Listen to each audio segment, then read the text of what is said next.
Hey everybody, I'm pretty excited about this week's lesson. It's continuing the different things that we've been doing, but adding dynamics to it. So, fifth grade band, we've been working on our dotted quarter note, eighth note rhythm, the 1 and 2 and 3. Some of you have been getting it really well, some of you have been struggling a little bit, um, but I don't think anybody's like totally not understanding what's going on. So, I'm really happy to see your guys' videos. It definitely makes my day to see you all play because that's what I love the most about my job, getting to see everybody grow as musicians, and this is so hard for me not to see you all each day. So, keep the playing test coming. Just be careful and make sure that you really put your best effort forward. Some of you, I can tell, are just pulling out their book and they're just going at it instead of watching my video, trying to do well and get that best grade possible. So, if that's you, take your time.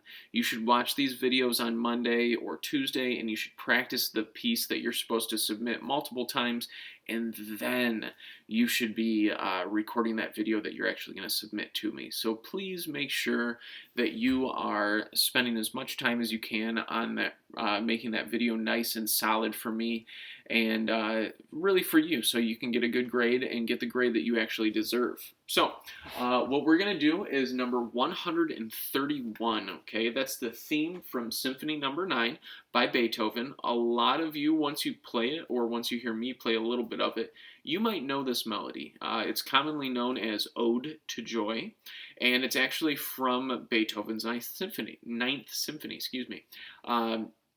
He brought in members of the chorus to sing during his symphony, and it was a wild symphony. At this point in his life, Beethoven has gone mostly deaf, and he's struggling with so many insecurities because, as a musician, one of the hardest things to deal with is losing your hearing.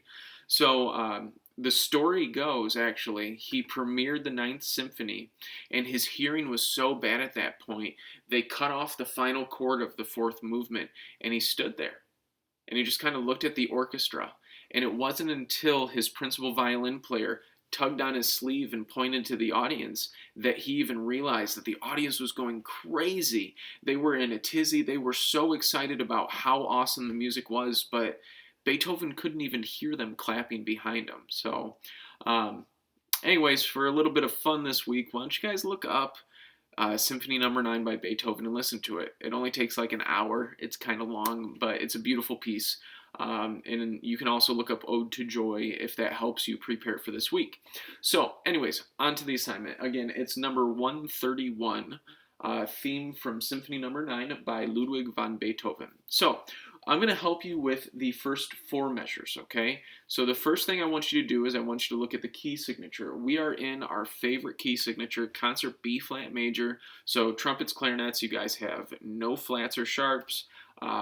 Flute and percussion and low brass, you guys have B flat and E flat, our favorite key, and altos have F sharp. Again, favorite key for everybody involved. So key signature, that should be pretty good for you right now. It should be decently easy. If you need to review, then review, and that's okay. And the next thing that we're going to look at, again, we're just looking at the first four measures. So what does moderato mean? It means a moderate tempo. Nothing that's too fast, nothing that's too slow. We want to have a nice walking tempo, okay? So if you walk around your house and see like how fast your normal walk is, that's about the tempo that we want to choose. And we start off piano, and then we have this sign. What does that mean? That means to crescendo, which means, that's in Italian. In English, it means to gradually get louder. So each of those first four notes, the first one is the quietest one, the second one's a little bit louder, third one's a little bit louder, and the fourth one is finally up to our mezzo forte volume, which is marked in measure 2 with the MF. Mezzo forte means medium loud. So then you stay medium loud or mezzo forte for all of measure 2 and all of measure 3. And then we get to measure 4 and we have that sign. What does that sign mean? Wait, no, I did it right the first time. Yeah, there we go. It's backwards on my computer, so I'm struggling. What does this sign mean? That's a decrescendo. It's the exact opposite.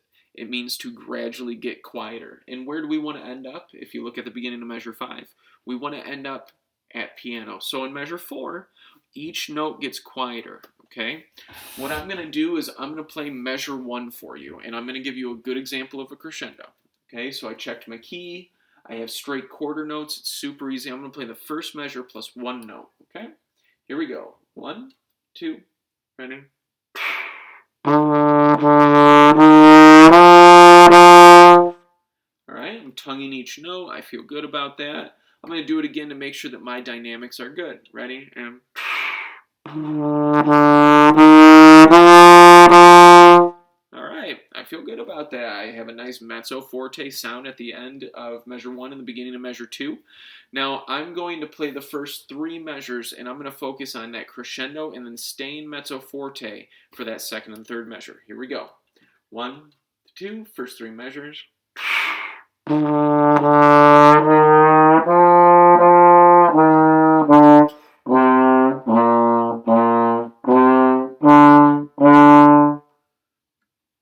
feel good about that. I kept my mezzo forte. I'm giving myself feedback. That's an example of how you should practice at home. Just remember that. So I got my first 3 measures, and then we look at measure 4. What do we have there? We have that rhythm that we've been focusing on, the dotted quarter note, 8th note rhythm. Again, let's clap and count measure 4 together.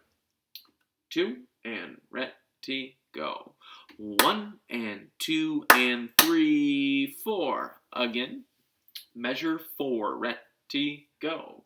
1 and 2 and 3, 4. Okay, so when I clap, those are the different notes, as we all know from clapping and counting like every day in class, in-person class that is.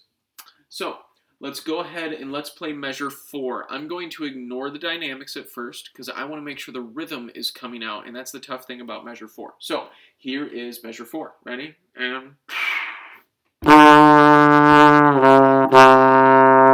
again, 1 and 2 and ready and all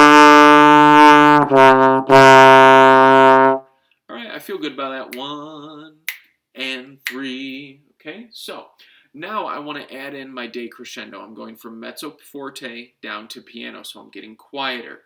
Okay, here's measure 4 with the dynamics. Ready?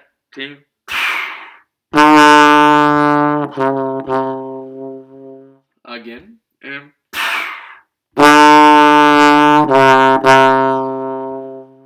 okay, so let's put it all together. This is the first 4 measures. Start off piano. You're going to crescendo up to mezzo forte. You're going to hold mezzo forte, and then you're going to decrescendo down to piano again. First 4 measures. Try and play with me. Here we go. 1, 2, ready. I'm going to stop right there. I didn't start piano, did I? I hope you caught it. Here we go. Again, start piano though. Big breath. 2, and ready.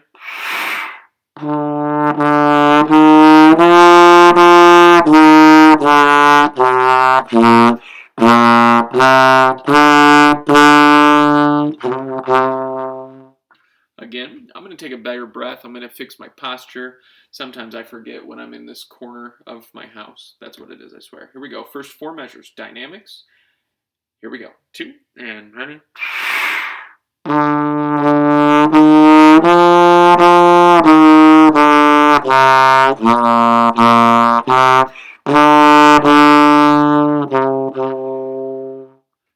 I liked that. I liked my crescendo. I liked my decrescendo. My tempo was pretty consistent. So what do we do in the next set of 4 measures? It's pretty similar, except a couple of the notes are different. But dynamics, they're all the same. The rhythm is the same in measures 5 through 8. So let's look at measure 9. Measure 9, it's marked mezzo forte. Now, do we have to crescendo to mezzo forte, or do we just go to mezzo forte?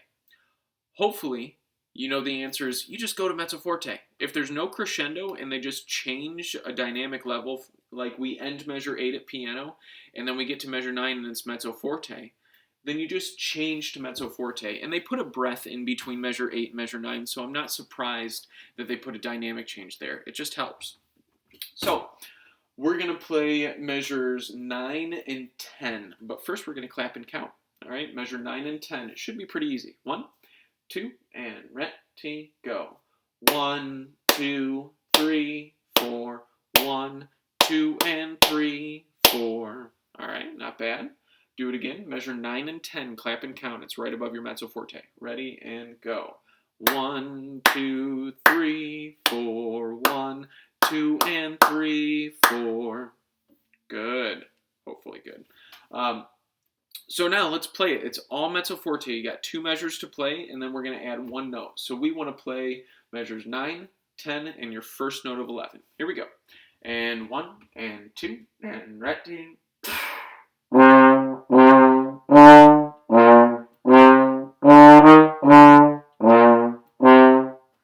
Okay. Hopefully you got the slur that's in measure 10 on your 8th notes. Ta, ta, ta, ta, ta. Let's try it again. Measure 9, 10, and your first note at 11. Don't miss the slur. 1, and 2, and ready, and...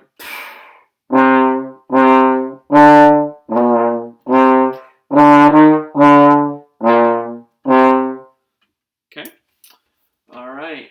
So, percussionist, you are allowed to do snare this week. Woo!